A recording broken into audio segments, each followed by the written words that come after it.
ஒரு பேனில் எண்ணெய் சேர்த்துக்கோங்க. வாஷ் பண்ணி வச்சுருக்க புளிச்சக்கீரை, ஒரு 4 பச்சை மிளகாய், கொஞ்சமாக மஞ்சள் தூள், இந்த கீரைக்கு தேவையான அளவு உப்பு. எண்ணெயிலே நல்லா சுருண்டு வரட்டும். இப்போ புளிச்சக்கீரை பார்த்திங்கன்னா நல்லா குக் ஆகி நமக்கு மேஷ் ஆகி வர்ற அளவுக்கு இருக்குது. இப்போ இதை ஒரு மிக்ஸி ஜாரில் சேர்த்து ஆற விட்டு பல்ஸ் மோடில் பல்ஸ் பண்ணி எடுத்துக்கலாம். நம்ம வதங்கின புளிச்சக்கீரையை தனியாக எடுத்தாச்சு. அதே பேனில் இன்னும் கொஞ்சம் எண்ணெய் விட்டுக்கலாம்.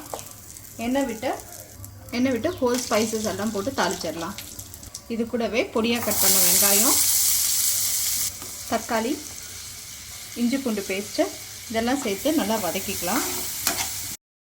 வெங்காயம் பார்த்திங்கன்னா நல்லா கண்ணாடி பதத்துக்கு வர அளவுக்கு நல்லா வதக்கி விட்டுக்கோங்க. அப்போ தான் நமக்கு கிரேவி கன்சிஸ்டன்சி கிடைக்கும். சாப்பாட்டில் போட்டு சாப்பிடும்போது ரொம்ப நல்லாயிருக்கும். ஸோ நல்லா வதக்கிக்கோங்க. வெங்காயம் எந்த அளவுக்கு வதங்குதோ அந்தளவுக்கு நமக்கு டேஸ்ட்டாகவும் இருக்கும்.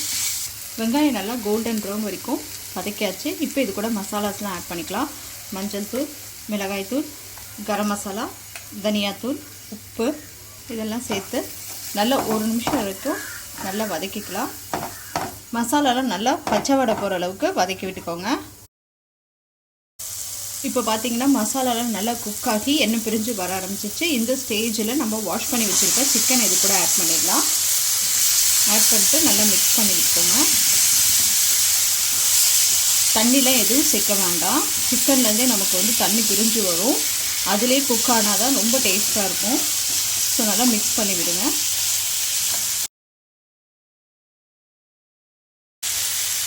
சிக்கன்லாம் நல்லா மிக்ஸ் பண்ணி விட்ட உடனே நம்ம அரைச்சி வச்சுருக்க புளிச்சக்கீரை இது கூட சேர்த்துட்டு நல்லா மிக்ஸ் பண்ணி விட்டுக்கோங்க.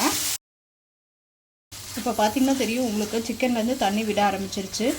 உங்களுக்கு கிரேவி மாதிரி வேணும்னா நீங்கள் தண்ணி ஆட் பண்ணிக்கோங்க. இல்லை கொஞ்சம் செமி கிரேவியாக வேணும்னா நம்ம தண்ணியே ஆட் பண்ண தேவையில்ல. ஸோ உங்களோட ப்ரிஃபரன்ஸ் தான் இது எப்படி உங்களுக்கு சாப்பாட்டில் போட்டு சாப்பிட்ணும் அப்படின்றது.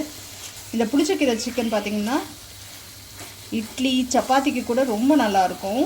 சிக்கன் நல்லா மூடி வச்சு ஒரு நிமிஷத்துக்கு அப்புறம் கிளறி விட்டுக்கிட்டே இருங்க. சிக்கன் நல்லா குக் ஆகட்டும். இப்போ ஓப்பன் பண்ணி பார்த்துடலாம். இப்போ பார்த்திங்கன்னா எண்ணெய்லாம் பிரிஞ்சு சூப்பராக குக் ஆகி நமக்கு டேஸ்டியான புளிச்சக்கீரை சிக்கன் சூப்பராக ரெடி ஆகிடுச்சு. நல்லா சுடு சாப்பாட்டில் போட்டு சாப்பிட்டு பாருங்கள், அவ்வளோ டேஸ்ட்டாக இருக்கும்.